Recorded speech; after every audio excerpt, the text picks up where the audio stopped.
Seni kırgan lahzamdan dünya ranga to'ldi.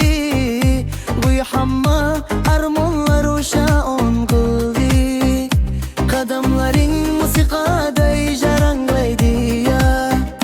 Ko'zlaringda yulduzlar har qaram deydi ya.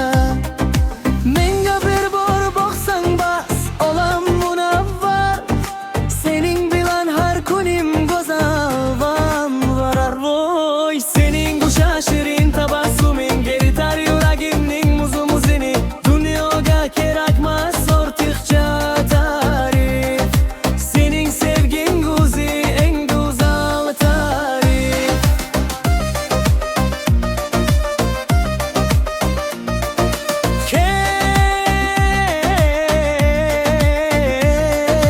Sening o'sha sho'xchan qarashing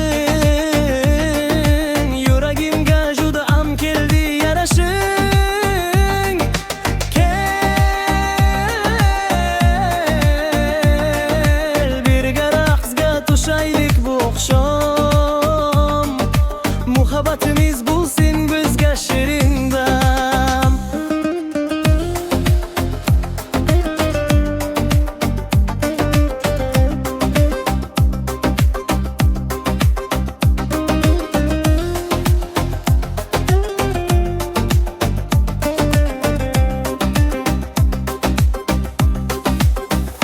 Ko'chalarda quyosh kular bugun boshqacha.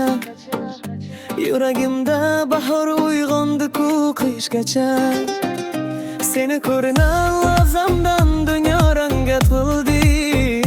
Go'yo amma armonlar o'sha on qildi.